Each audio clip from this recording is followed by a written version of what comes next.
नमस्कार मित्रों।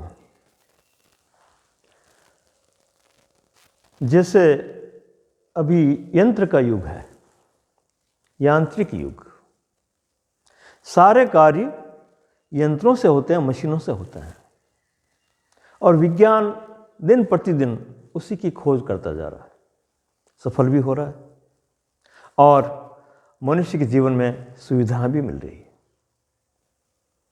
इसी तरह से किसी युग में मंत्र का प्राधान्य था। आपने सुने होंगे 3 शब्द, यंत्र, मंत्र और तंत्र। खैर, हम अभी सिर्फ मंत्र की बात करते हैं कि मंत्र किस तरह से मनुष्य के जीवन में, व्यवहार में कार्य करता था और उसका भरपूर उपयोग करते हो। और इतना रहस्यमय था, इतना रहस्यमय विज्ञान था मंत्र विज्ञान, कि ये जो भारी भरकम मशीनें हैं उनको न ढोते हुए सिर्फ उस एनर्जी से, उस एनर्जी को, उन शब्दों को हाईलाइट करने की, उनको उपयोग करने की, उनको तौर तरीके से काम में लेने की जो विधियां उनके पास थी वो बड़ी सटीक थी। और एक पूरा युग, बहुत समय, लंबे समय तक चला ये मंत्र युग, जिसमें लोगों ने अपने मन के संकल्प से, अपने मनोबल से, मन की शक्ति से, इच्छा शक्ति से इस प्रकृति के साथ ऐसा तारतम्य बिठाया कि वो कार्य सहज में होकर के उनके सामने प्रस्तुत हुआ। ऐसा हुआ है, अनेक उदाहरण मिलते हैं ऐसे, और ऐसा आज भी हो रहा है, लेकिन वो बात बहुत ही गुप्त हो गई, बहुत ही कम हो गई। वैसे मन नहीं रहे, वैसा विश्वास नहीं रहा, वैसी श्रद्धा नहीं रही, इसलिए वो काम नहीं करता है। कुछ चीज़ों के कुछ नियम होते हैं, कुछ तौर तरीके होते हैं, कुछ सिद्धांत होते हैं, उन पर चलना पड़ता है। तो हम जो मंत्र की बात कर रहे थे उसमें उन्होंने इन शब्दों को 3 भागों में, उच्चारण की जो क्षमता है, उच्चारण की जो एक टेक्निक है, एक कला है, उसको 3 भागों में बांटा। 3 भाग कौन कौन से? वाचिक, उपांशु और मानसिक। वाचिक का मतलब मैं जो कुछ भी कह रहा हूं वो शब्द आपके स्वर्ण पटल पर पढ़ करके आप सुन रहे हैं, समझ रहे हैं, यानी कि प्रकृति में उनका वाइब्रेशन हो रहा है, बाहर की ओर जा रहे हैं, बाह्य गति कर रहे हो, और बाह्य गति करके जो आपको बात पहुंचानी है, जो समझानी है, वो उसके जरिए हो रहा है। ये आज भी होता है, किसी भी बात को कहने के लिए, जैसे मैं अभी बोल रहा हूं और आप ध्यान से सुन रहे हैं तो समझ भी रहे हैं। तो एक माध्यम था ये, शब्दों के जरिए वाचिक रूप से बोल करके, उन शब्दों का उच्चारण करके, उनकी जो वाइब्रेशन बनती, ध्वनि बनती, उससे अगला व्यक्ति समझता और उस कार्य को करता। इसी तरह से और गहरा उसका अन्वेषण किया गया। उसके अंदर उन्होंने पाया कि यदि ये जो शब्द हम बोल रहे हैं, हर शब्द, हर भाषा मंत्र ही है। मंत्र का मतलब जो मन तक पहुंचे, मन को समझाए और मन फिर कार्य करने लगे। लेकिन ये विसर्जित होकर के जब वाचिक हम बोलते हैं तो शब्दों का प्रस्फुटन बाहर की ओर होता है और ये बिखर जाता है। तो शक्ति उतनी सीमित रहती है जितना हम चाहते हैं। इसके लिए उन्होंने और अन्वेषण किया, खोज की, चिंतन मनन किया, और उन्होंने एक कदम और आगे बढ़ करके एक स्तर ढूंढा, उसका नाम है उपांशु। उपांशु का मतलब, जैसे हम कहने से पहले उस विचार को हमारे मन में चलाते हैं या चलता है।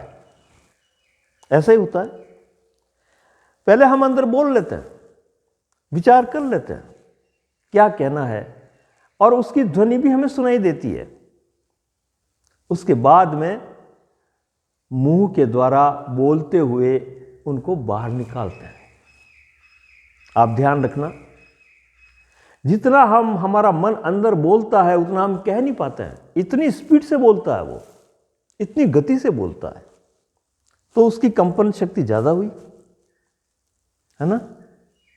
अब उस कंपन शक्ति को बाहर न बिखेरते हुए भीतर ही भीतर उसका मनन किया जाए। वो भीतर ही रहे, भीतर ही घूमे और भीतर ही कुछ करिश्मा करके बताए, भीतर ही कोई चमत्कार हो। वो है उपांश।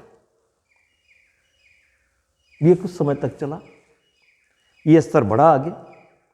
देखो, इसके अंदर एक बात और बताता हूं मैं आपको कि बहुत से लोग आज के युग में, इस यंत्र युग में, मशीनरी युग में विश्वास नहीं करते हैं कि मंत्र भी होते हैं या उनका चमत्कार भी होता है या वो कार्य में सहायक होते हैं या उनसे कार्य लिया जा सकता है। सिर्फ बोल के, शब्दों से और सिर्फ मन में जो है विचार करने से क्या कार्य हो सकता है? असंभव है। आज विश्वास उठ गया है, नहीं होता ऐसा। लेकिन इसका एक कारण है, उसको काम में लेने की जो टेक्निक है, जो कला है, जो अभ्यास है, जो गुणवत्ता है, वो हम में नहीं रही, इसलिए नहीं होता है। यंत्र को भी देख लो, यंत्र सामने पड़ा है, अगर कोई चलाना नहीं जानता है तो नहीं चलेगा, चाहे उसमें सारी क्षमता भरी पड़ी है, लेकिन ये चलाने वाले पर निर्भर करता है। तो वो जो मंत्रों की गतिविधि है, उनका जो तालमेल है, सामंजस्य है, उनकी जो क्षमता है, उसको किस ढंग से हम काम में लेकर के आगे बढ़े, इस तरह की बातें लुप्त सी हो गई। कोई जानता ही नहीं है, और जानता है तो बहुत ही चुपचाप बैठा हुआ है, उसको कोई लेना देना नहीं। और लोगों ने उस पर जो है भरम भी डाले हैं, क्योंकि अचानक कोई बात हो जाती है ना, तो लोग समझते हैं कि ये कुछ और तरह का आदमी है। एक त्याज्य की तरह उसको एक किनारे कर दिया गया। उस कला को समझे नहीं, उस विद्या को समझे नहीं। तो ऐसा होता आया है। तो ये जो उपांशु की जो मैं बात कर रहा हूं, इसके अंदर बहुत ही गहन मनन चिंतन करके उन लोगों ने विचार किया कि ये जो शब्द की जो लहरें हैं, जो बाहर विस्फोटित हो रही है, घूम रही है, प्रकृति में बिखर रही है, उसको क्यों ना हम भीतर ही संयमित करें, केंद्रित करें, एक जगह इकट्ठा करके फिर उसका काम करें, तो वो काम हो जाएगा। इस तरह से मौन रह करके और बिना बोले उस चीज का उन्होंने अन्वेषण किया, बहुत भारी अन्वेषण किया, बहुत गहरी खोज की। खोज के उपरांत पाया गया कि मन उन बातों को भी निकाल रहा है जो अचेतन मन में पड़ी हुई है, जो बहुत गहराई में पड़ी हुई है। उपांशु के अंदर मुंह को बोलना बंद कर दिया, अब मन बोल रहा है, और मन इतना गहरा जा रहा है खोज करता हुआ कि जो वर्षों से प्राचीन बातें हैं उनको भी निकाल रहा है। स्तर पर स्तर खोजता हुआ, खोज करता हुआ आगे बढ़ रहा है।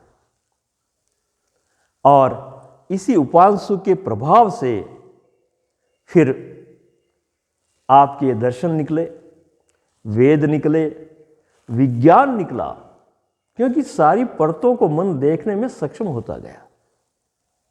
देखो, मंत्र के दूसरे स्तर का प्रभाव कितना अच्छा है, कितना सटीक रहा वो। अब एक बात और करते हम, एक स्तर और है जो है मानस। 3 बताया ना मैंने, वाचिक, उपांशु और मानसिक। अब मानसिक फिर क्या होता है, सोचने वाली बात है। मानसिक के अंदर इस बात को समझना है कि उपांशु में जैसे मन खोज करके बहुत सी चीजों का आविष्कार कर रहा है, इस मस्तिष्क में पूरा विश्व भरा पड़ा है, पूरा विश्व देखने वाला चीज। बहुत से स्तर हैं इसके, गहन से गहन, लेकिन कोई देखता नहीं। तो मानसिक जाप में फिर मानसिक जाप में एक अलग ही है सत्ता उमड़ी, और उसमें बिल्कुल मौन रह करके, बिल्कुल चुप रह करके, अब चुप कहाँ रहना पड़ रहा है? जहाँ उपांशु चल रहा है, उपांशु में जो मन बोल रहा है और गतिविधि कर रहा है, वह भी चुप हो गया, वो भी कुछ नहीं कर रहा है, और बिल्कुल शांत होकर के बैठा है। अब किसी प्रकार का जप वो नहीं कर रहा है, न तो बाहर कुछ कह रहा है, न भीतर कुछ कर रहा है। इस तरह से करते करते जब मन शांत हो जाता है, बिल्कुल मौन हो जाता है, तब जाकर के उसमें वो बातें उतरती है जो कभी इसी मस्तिष्क ने कभी जानी ही नहीं, पहचानी नहीं। उस तरह की बातें उतर करके और उस मन को इतना शांत और गंभीर बना देती है कि फिर तो कहना ही क्या है। इस मानसिक जाप क्यों कह रहे हैं इसको? क्योंकि जो उपांशु और वाचिक, उन दोनों जाप से अलग हट जाता है।